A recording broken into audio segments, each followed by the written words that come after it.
Kita berdoa.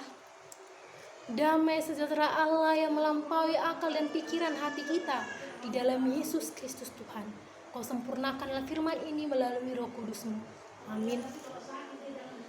Firman Tuhan terambil dalam kitab Yeremia 29 ayat 1-7. Beginilah bunyinya. Surat kiriman kepada orang-orang buangan di Babel. Beginilah bunyi surat yang dikirimkan oleh Nabi Yeremia dari Yerusalem kepada tua-tua di antara orang buangan, kepada imam-imam, kepada nabi-nabi, dan kepada seluruh rakyat yang telah diangkut ke dalam pembuangan oleh Nebukadnezar dari Yerusalem ke Babel. Itu terjadi sesudah Raja Yerika berserta ibu suri, pegawai-pegawai istana, pemuka-pemuka Yehuda, dan Yerusalem tukang dan pandai bisi telah keluar dari Yerusalem. Surat itu dikirim dengan perantara Elisa bin Safan dan Gemara bin Hilkiah yang diutus oleh Zedekiah Raja Yehuda ke Babel kepada Nebukadnezar Raja Babel. Bunyinya, beginilah firman Tuhan semesta alam, Allah Israel, kepada semua orang buangan yang diangkut ke dalam pembuangan dari Yerusalem ke Babel. Dirikanlah rumah untuk kamu diami, buatlah kebun untuk kamu nikmati hasilnya. Ambillah istri untuk memperanakan anak laki-laki dan perempuan. Ambillah istri bagi anakmu laki-laki, carikanlah suami bagi anakmu perempuan, supaya mereka melahirkan anak laki-laki dan perempuan, agar di sana kamu bertambah banyak dan jangan berkurang. Usahakanlah kesejahteraan kota kemana kamu aku buang, dan berdoalah untuk kota itu kepada Tuhan, sebab kesejahteraan adalah kesejahteraanmu. Bapak Ibu yang dikasihi dalam nama Tuhan Yesus, tema firman ini adalah peran penting, peran umat Kristen untuk kesejahteraan kehidupan bangsa. Kita mengenal Nabi Yeremia, Nabi yang luar biasa. Yeremia menuliskan teks ini semua untuk umatnya mampu mensejahterakan kotanya. Sama seperti bangsa Indonesia, sebuah negara yang gagal dalam keburukan, yang terjadinya tidak keadilan, terjadinya korupsi. Tetapi kita harus mampu sebagai umat Kristen mampu mensejahterakan kehidupan bangsa.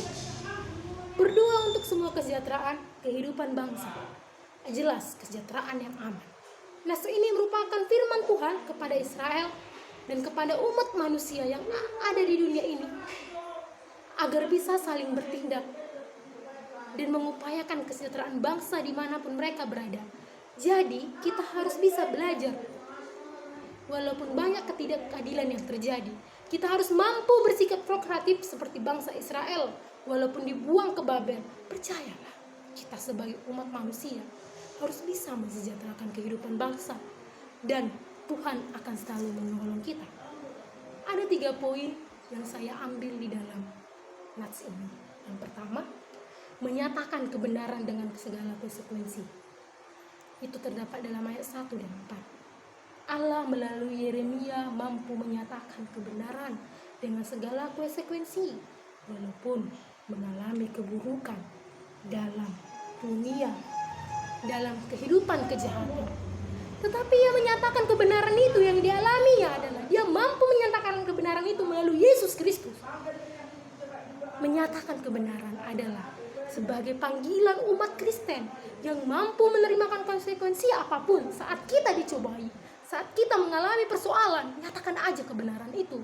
Tuhan akan selalu bekerja untuk kita. Ilustrasi dalam poin pertama ini adalah sebuah kerajaan.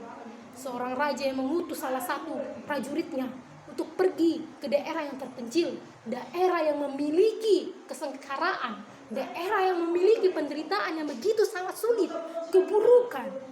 Tapi dia percaya, prajurit itu percaya Tuhan akan selalu menolongnya. Kemanapun dia melangkah, kemanapun dia pergi, Tuhan akan selalu bekerja untuk dia.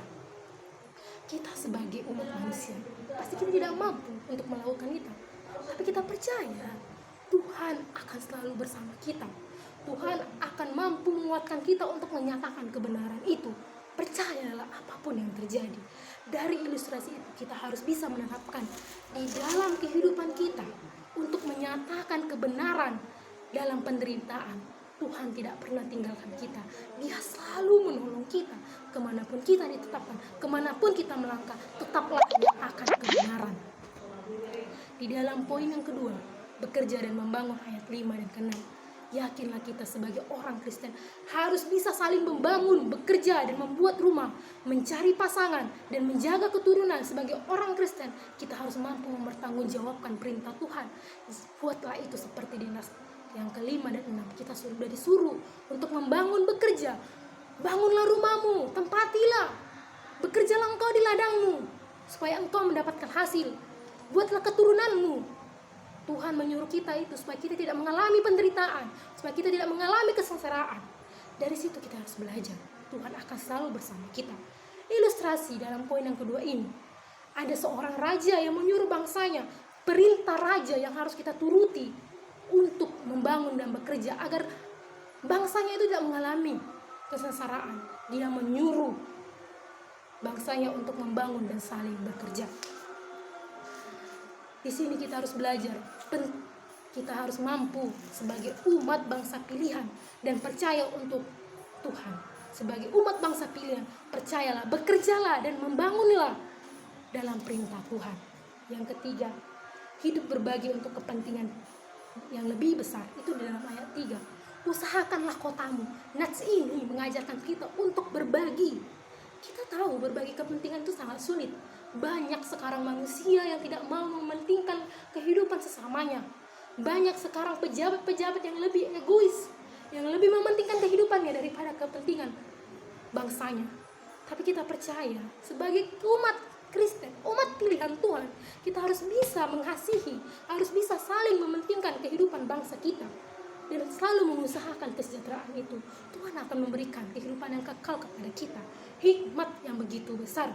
Ada seorang kaya, seorang pemimpin kaya yang memiliki banyak harta dan juga dia melihat orang-orang miskin, melihat orang-orang yang tidak perlu pekerjaan, yang memiliki ekonomi seperti yang kita alami ini. COVID-19 yang dihadapi oleh rakyat Indonesia, umat Israel, umat Kristen. COVID ini yang begitu mengalami banyak penderitaan. Kalau kita percaya, kita mampu melewati ini.